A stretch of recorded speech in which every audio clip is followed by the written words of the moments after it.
ॲडमिशनचा दिवस आला. सिया थोडी नर्वस होती, पण आतून खूप एक्सायटेड होती. आदित्य तिच्यासोबत होता. तिची अवस्था पाहून, रिलॅक्स, मी आहे ना, तो हसत म्हणाला. दोघे कॉलेजमध्ये गेले. फॉर्म भरले, डॉक्युमेंट्स दिले. थोडीफार धावपळ झाली, पण शेवटी ॲडमिशन कंप्लीट झालं. आदित्यच्या ओळखीने भरपूर काम लवकर झालं, कारण आदित्यची ओळख तिथे खूप मोठी होती आणि त्या कॉलेजमधला स्टाफ बऱ्यापैकी आदित्यला ओळखत होता. ॲडमिशन प्रोसेस कंप्लीट झाल्यानंतर सिया बाहेर आली. तिच्या चेहऱ्यावर एक वेगळीच चमक होती. आदित्य, झालं, खरंच झालं, ते आनंदाने म्हणाली. तो अभिमानाने तिच्याकडे पाहत म्हणाले, मला माहीत होतं ॲडमिशन होणारच आहे आणि तुझी इच्छा पूर्ण करणार. ती हलकसं म्हणाली, आज मला असं वाटतंय मी काहीतरी मोठं केलं आहे. तो हसत म्हणाला, ही फक्त सुरुवात आहे. अजून आयुष्यात खूप काही बाकी आहे आणि तेही हळूहळू पूर्ण होणार. एका आठवड्यानंतर कॉलेज सुरू होणार होतं. तो एक आठवडा सियासाठी खूप खास होता. आदित्य तिला कॉलेजसाठी लागणाऱ्या प्रत्येक गोष्टीची आठवण करून देत होता. नवीन बुक्स घेणं, बॅग निवडणं, कपडे तयार ठेवणं, या बारीक सारीक गोष्टींमध्ये आदित्य तिला मदत करत होता आणि तिच्या मनात रोज एक नवीन एक्साइटमेंट यायची. आई रोज विचारायची, काय मग कॉलेज गर्ल तयार आहे ना? आठवणीने सगळ्या वस्तू घ्या. लगेचच बाबा म्हणाले, पहिल्या दिवशी फोटो काढायचा आहे, विसरू नकोस.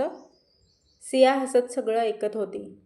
रात्री ती थोडी शांत बसली होती. आदित्य तिच्याजवळ येऊन म्हणाला, काय झालं, कसलं टेन्शन आहे?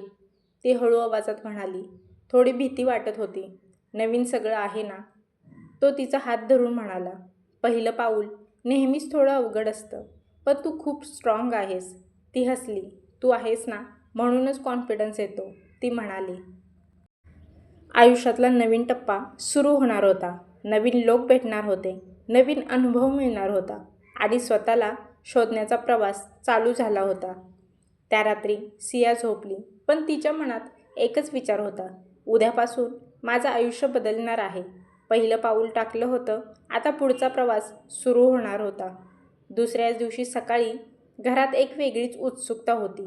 सिया लवकर उठली, छान तयार झाली. आईने तिच्यासाठी नाश्ता जेवण बनवलं होतं. तिच्या चेहऱ्यावर थोडी भीती होती, पण त्याहून जास्त एक्साइटमेंट होती. ती हळूच आईबाबांसमोर आली. दोघांच्या पायांना हात लावून नमस्कार केला.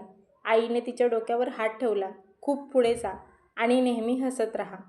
बाबा म्हणाले, आत्मविश्वास ठेव, तू नक्कीच काहीतरी मोठं करशील. सियाने देवासमोर हात जोडले, डोळे मिटून एकच प्रार्थना केली, आजचा दिवस चांगला जाऊ दे. आदित्य तिला स्वतः सोडायला निघाला. गाडीत दोघं शांत होते. सिया म्हणाली, थोडी नर्वस आहे. कसा असेल आजचा दिवस? आदित्य हसत म्हणाला, पहिला दिवस आहे, नॉर्मल आहे. तो पुढे म्हणाला, फक्त स्वतःसारखी राहा, बाकी सगळं आपोआप होईल. ती हसली आणि थोडी रिलॅक्स झाली. कॉलेजमध्ये गाडी थांबली. सियाने खोल श्वास घेतला आणि ती गाडीतून उतरली आणि ती कॉलेजच्या दिशेने निघाली. आदित्यने तिच्याकडे पाहत हसत थम्सअप दिला. बेस्ट ऑफ लक. ती आतमध्ये गेली. पहिल्यांदा सगळं नवीन वाटत होतं. नवीन कॅम्पस, नवीन चेहरे, नवीन वातावरण. सुरुवातीला थोडी एकटी वाटली, पण काही वेळातच ती काही मुलींशी बोलायला लागली. हाय, मी सिया. हाय, मी पूजा. मी नेहा. हळूहळू गप्पा सुरू झाल्या. सर्वजणी क्लासमध्ये एकत्र बसल्या होत्या. लहान लहान जोक्स त्यांच्या ग्रुपमध्ये चालू होते. पहिल्याच दिवशी जास्त कोणी आले नव्हते, त्यामुळे 3च लेक्चर झाले आणि शिक्षकांची ओळख. आणि बघता बघता पहिल्याच दिवशी तिला काही छान मैत्रिणी मिळाल्या. सियाच्या चेहऱ्यावर कॉन्फिडन्स दिसायला लागला. तो दिवस संपला. ती बाहेर आली. आदित्य तिला घ्यायला आला होता. तो विचारतो. कॉलेजमधून बाहेर पडताना तिची नजर इकडे तिकडे आली. त्याला शोधत होती, पण तिच्यासोबतच्या मैत्रिणी तिला बसने जाण्यासाठी बोलवत होत्या. तिने त्या मैत्रिणींना सांगितले, मी जाईन, माझे मिस्टर येणार आहेत घ्यायला, तुम्ही जाऊ शकता. त्या मैत्रिणींना बाय करून ती आदित्यच्या गाडीच्या दिशेने चालत आली. चेहऱ्यावर तिच्या हसू होतं. कसा गेला पहिला दिवस? सिया आनंदाने म्हणाली, खूप छान, मला फ्रेंड्स पण मिळाले. आदित्य हसला. मी सांगितलं होतं ना, तुला मैत्रिणी जोडायला वेळ लागणार नाही. तुझा स्वभावच असा आहे की लोक तुला स्वतः आपल्या मनाने जोडले जातील. काही पण काय, ती आदित्यच्या हातावर एक हळूवार फटका मारत म्हणाली. भीती कॉन्फिडन्समध्ये बदललेली होती. नवीन लोक आपले झाले होते आणि सियाने पहिलं पाऊल कॉन्फिडेंटली टाकलं होतं. पहिला दिवस नेहमी स्पेशल असतो, कारण तिथूनच एक नवीन आयुष्य सुरू होतं. कॉलेजमध्ये सुरुवातीचे काही दिवस सगळं अगदी नॉर्मल चाललं होतं. सिया साधेपणाने वागत होती, मैत्रिणींमध्ये मिसळत होती. पण एक दिवस क्लासमध्ये कुणीतरी सहज विचारलं, तुझं फुल नाव काय आहे?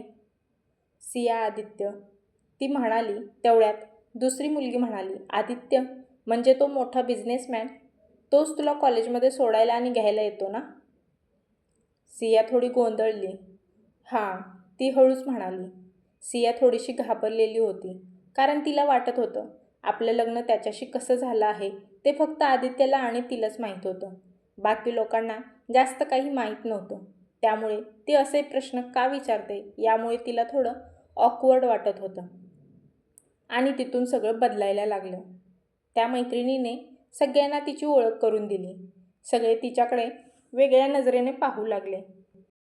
काही जण तिची ओळख ऐकून इम्प्रेस झाले. आदित्यच्या नावामुळे काही जण जवळ येण्याचा प्रयत्न करू लागले. अगं, तू आधी का नाही सांगितलंस? सर्वजण तिला प्रश्न विचारत होते. तुझा नवरा खूप फेमस आहे, तुझ्यामुळे आपल्याला फायदा होईल. सिया थोडी अनकम्फर्टेबल झाली. तिला हे अटेन्शन आवडत नव्हतं. तिला कॉलेजमध्ये प्रत्येक विद्यार्थ्यांसारखंच साधं राहायचं होतं. काही दिवसांनी कॉलेजमधले काही टीचर्सही तिला ओळखू लागले. तू आदित्यची वाईफ आहेस ना? तुझ्या हस्बंडबद्दल ऐकलं आहे. त्याचं वागणं रिस्पेक्टफुल होतं, पण ते थोडं एक्स्ट्रा लक्ष देत होते. प्रत्येक ठिकाणी आदित्यची ओळख. त्यामुळे सियाला काहीतरी आपल्यात कमी असल्यासारखं वाटत होतं. ती त्या दिवशी घरी येऊन शांत बसली होती. आदित्यने विचारलं, काय झालं? ती म्हणाली, सगळे मला माझ्यासाठी नाही तर तुमच्यामुळे ओळखतायत. तो थोडा गंभीर झाला. सिया म्हणाली, मला स्वतःच्या नावाने ओळखलं जावं असं वाटतंय. तो तिच्याजवळ येऊन बसला आणि शांतपणे तिला म्हणाला, आज लोक मला ओळखून तुला रिस्पेक्ट देत आहेत, पण एक दिवस येईल जेव्हा लोक तुला ओळखून मला ओळखतील. सिया त्याच्याकडे पाहत राहिली. तू जे आहेस ते खूप स्ट्रॉंग आहेस. तुला फक्त स्वतःला प्रूव्ह करायचं आहे. सियाच्या डोळ्यात कॉन्फिडन्स परत आला. तुला माझ्या नावाने ओळखलं तर काय प्रॉब्लेम आहे? हा एकच प्रश्न आदित्यला होता. तिने काही नाही असं म्हणून मान हलवली. त्या दिवसानंतर सियाने ठरवलं, लोक काय म्हणतात यापेक्षा मी काय करते हे महत्त्वाचं आहे. आणि आता तिच्या लक्षात येऊ लागलं, आदित्यची एवढी मोठी ओळख आहे, ती आता आपल्यामुळे कमी झाली नाही पाहिजे. त्यामुळे ती अभ्यासात लक्ष देऊ लागली, स्वतःला इम्प्रूव्ह करू लागली. ती आता फक्त आदित्यची बायको नव्हती, ती स्वतःची ओळख बनवायला निघाली होती. कधीकधी दुसऱ्याच्या नावाने ओळख मिळते, पण खरी ओळख आपण स्वतः तयार करतो. सिया आधीपासूनच हुशार होती, फक्त परिस्थितीमुळे तिचे शिक्षण बंद झालं होतं. आता मात्र सगळं तिच्या बाजूने होतं. ती मन लावून अभ्यास करू लागली. नवीन सब्जेक्ट्स, नवीन कन्सेप्ट. पण तिची पकड खूप चांगली होती. लेक्चरमध्ये लक्ष देणे, नोट्स नीट लिहिणं, घरी येऊन रिवाईज करणं, ते सगळं डिसिप्लिनने करत होती. आणि आदित्यचा तिला पूर्ण सपोर्ट होता. आदित्यला तिचे डेडिकेशन बघून खूप आनंद व्हायचा. तो स्वतः तिच्यासाठी वेळ काढायचा. आज तू आरामात अभ्यास कर, बाकी सगळं नंतर. कधीकधी तो तिच्या जवळ बसायचा. समजलं का हे टॉपिक? तो विचारायचा.